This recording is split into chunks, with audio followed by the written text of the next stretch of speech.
ladies and gentlemen. It's a great honor to be invited to speak at this conference. I have come from far away and I am very much touched by the very warm welcome we have received here.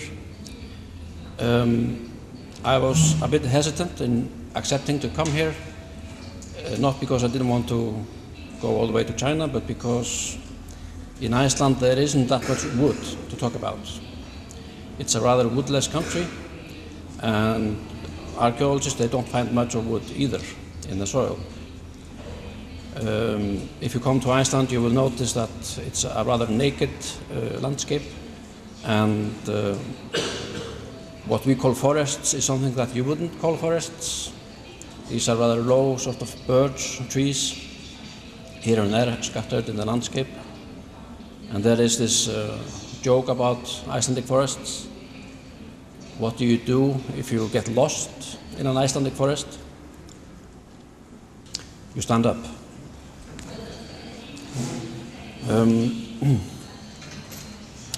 Today I would like to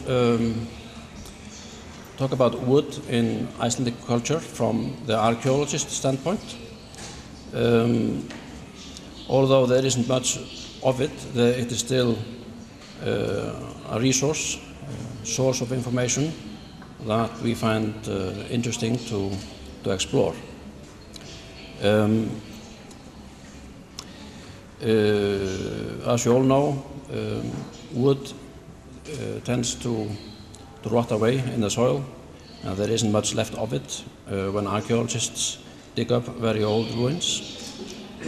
What we find mostly are things made of stone or metal, but anything made of organic material tends to disappear, disintegrate in the soil, such as objects made of bone, or any textile remains, or wooden implements. Here we have Iceland. It's a rather large island in the middle of the North Atlantic. It's far away from everywhere, and it was uninhabited until the Viking period, that is, until the 9th century. And probably no one had ever set foot on Iceland before the first Vikings came there. The Vikings were the first simply because they were people who had invented boats that could carry them all the way across the open sea, from Scandinavia and the British Isles to Iceland. Before we discuss the archaeological remains, I would like to say a few words about the environment in Iceland and how it has changed. That concerns mostly the vegetation cover and in particular the forests. If you look at the graph on the slide and you start from your top right corner, you will see how the surface in the landscape in Iceland looked like at the beginning of the first settlements of humans, that is in the 9th century. It was covered with grass but mainly birch forests. But very soon after the arrival of people, the forest is being cut away and exploited by animals, and it quickly disappears. So today there are only a few scatters of small birch forests here and there left. But you can see on the graph the development as it is shown over 1,000 years period, from the 9th century till the 20th century. And you can see that not only once the vegetation, the forest and the vegetation is being overexploited, it starts off a very lethal sequence of erosion. There's a lot of tephra, that is volcanic ash in Icelandic soil, which makes the soil less resistant to wind erosion, and there's a lot of wind in Iceland. So therefore, erosion has become a very big environmental problem in the island from soon after the first farmers came there in the Viking period. This is a map of Iceland. It shows you the different vegetation situation. The vegetation is mainly found around the coast, but inland, where you see the grey areas and the light green areas, is mostly desert. It used to be covered with grass and forests, but in the 19th and 20th century it had become severely eroded, and that was mainly due to this combined elements of overgrazing, strong winds, and light soil with a lot of volcanic ash in it. So this is how Iceland looks like today. That is the interior of Iceland. Around the coast you will have much more fertile soil and effective farming, but when the closer you get to the mountain areas, you will see that the soil has more or less been swept away. Iceland is a very volcanically active island. Here you see Eyjafjallajökull. This is the last eruption that took place in Iceland in 2009. But there is a volcanic eruption in Iceland every 5 years on average. Therefore, there's a lot of volcanic tephra in the soil, volcanic ash, which makes it fragile. Here's yet another photograph showing you what you are looking at is really an erosion phase or erosion bank.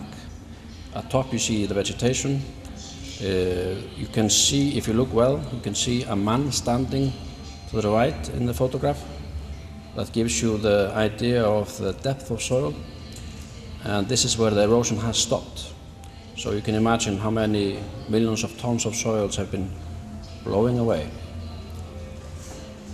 Now let us move on to the archaeology. As I mentioned, the first people came to Iceland in the 9th century, so there's hardly any prehistory to speak of in Iceland. It's all very recent in time. And our chronology is rather simple. The first period is the Viking Age, and that is what I will be talking about today mostly, followed by the Middle Ages, and then post-medieval and modern times. The subject matters for an Icelandic archaeologist are in many ways a lot simpler than in most other countries, because we have a short time span. We also are talking about a rather small population. The first generations of Icelanders, there were maybe 40 or 50,000 people living in Iceland during the Viking Age. Today it's still a very small population, only about 300,000 people living there. So the sort of scale of archaeological work in Iceland is rather small, and you can divide it mainly in two categories. Archaeologists, they study farm remains, and mainly the house remains, where they try to understand the architecture of houses in the Viking period. And these houses were made mainly of turf and stone, which is in abundance in Iceland, and then the infrastructure to some extent made of wood. But because the wood in Iceland is mainly birch, which is small and cannot really be used for any structures to speak of, then people would have to rely on driftwood on the seashore. And there is a lot of driftwood in Iceland. The other main category are a typical subject matter of an archaeologist anywhere in the world, that is the graves. Graves are a good source to reconstruct any culture from any period, because that's where people tend to find objects that are complete, while if you are excavating a house or a farm, you tend to find things that people used to throw away, fragments. And during the Viking period, well, the first generations of Icelanders, they were pagan. They brought with them the pagan culture of Scandinavia, and around the year 1000 they turned to Christianity.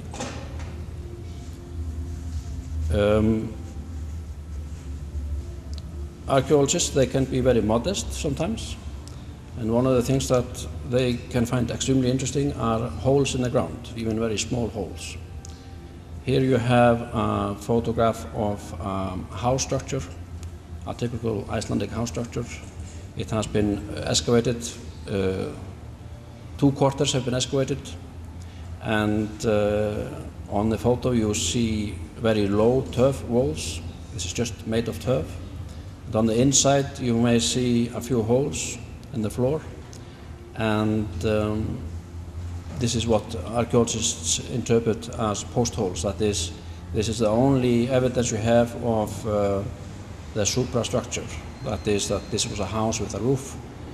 We have no information about the roof, but at least we know more or less where the posts were within the house, and that's all the information we have. The wood structure, either it was taken away when the house was abandoned, or simply the wood disintegrated. Another example, and now we turn to the graves. This is a very recent grave, recent discovery of a grave. It was excavated 2 years ago. This is a Viking Age burial. In the front you will see a rectangular grave, and that was a horse grave. There was a horse buried there. And the elongated grave behind it, that was a man's grave. A man buried with a sword and a spear and a shield and his dog. But what I wanted to point out on this photograph are the 4 holes surrounding the grave, 1 hole at each corner of the grave. This is something that we have recently discovered and not seen before in Icelandic burial tradition. We believe that this is a glimpse of a burial tradition that we know simply nothing about. It looks as if people had built some sort of structure on top of the grave using 4 large wooden posts and then something on top of that. But we have absolutely no idea what that was. All of that is gone. So, if you like, this is another hint. This is just a suggestion, another sort of shadow of the use of wood in ancient Icelandic culture. Another example, I did warn you that there is not much wood in Iceland, so I'm only talking about shadows. This is another grave. If you see the photo properly, you will notice that it has a boat shape, because this is in fact a boat grave. That is, some Vikings, they were buried not in a grave or a hole or in a coffin, but in a small boat. This is a boat that was maybe 6 or 7 meters long. But the wood of the boat is gone, so all we have left is really the shape of the boat. Here's another example of a boat grave. It's not very easy to see this photograph, but I hope you see a boat-shaped hole in the middle of the photo, and then lots of red and blue dots. Each of these dots stand for boat nails. So we found hundreds and hundreds of nails, and we measured them in to be able to reconstruct the find. But there is absolutely nothing else left of the boat. There is no wood left, apart from a few bits and pieces of wood that were attached to some of the nails.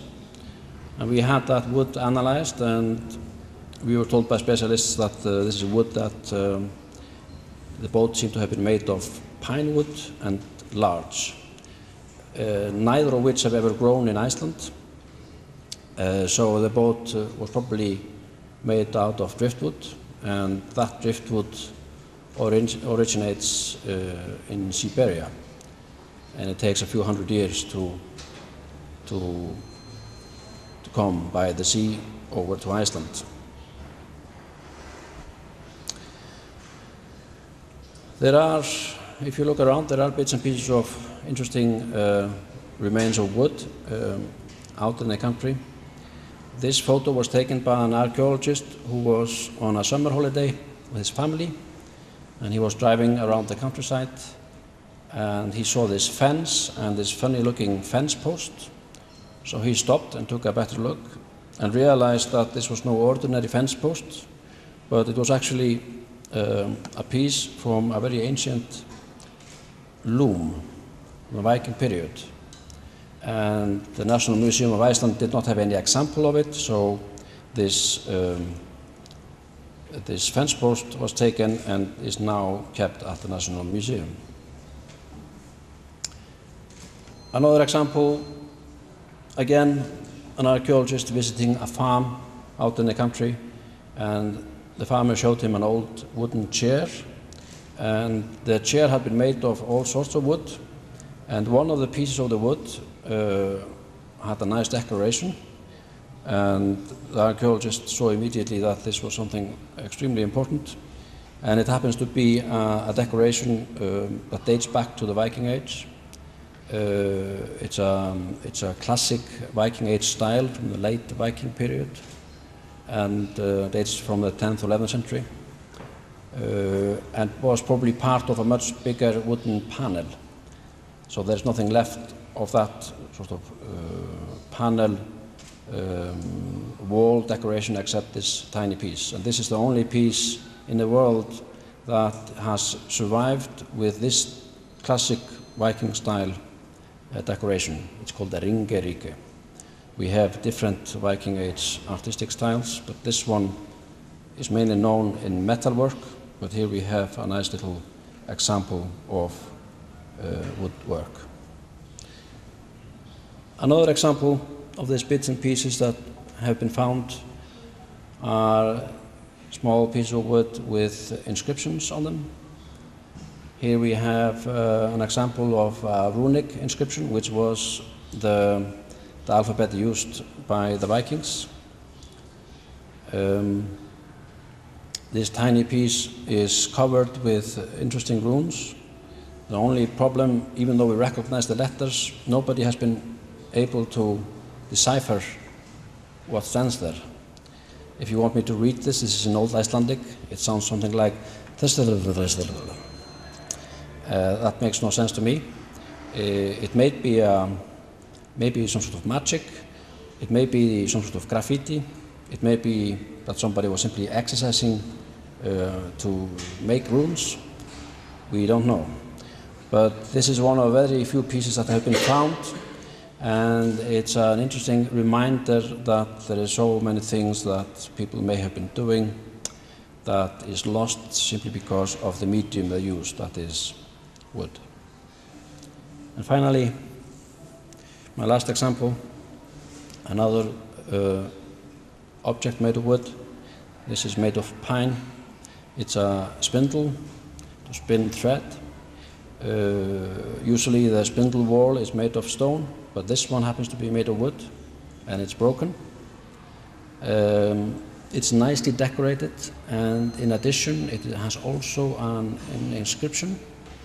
The inscription is maybe not easy to read from that drawing, but it's the Latin alphabet, and one can find out more or less what they say. It says something NNA, and then space, and then AU, and then space, and then MI something.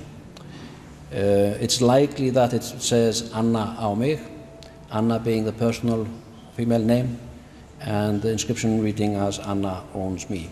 That's a very classic sort of inscription that are found on many objects in Iceland.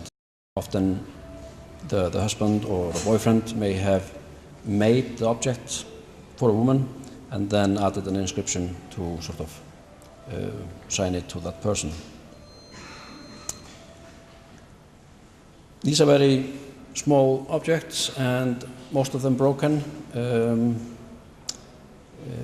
Probably a lot of interesting things must have ended up in the fire. In addition to the conditions, the preservation conditions in the soil, and to the fact that people had to use and reuse wood, a lot of the archaeological evidence is gone forever. But also Iceland used to be a very poor country, so people didn't have much choice, and even some of the nice pieces that simply had to be reused. And finally, Iceland is a cold place, so anything that could be used as fuel would end up in the fire. But I nevertheless hope that I have managed to convince you that there is nevertheless an interesting wood tradition in Iceland. Thank you.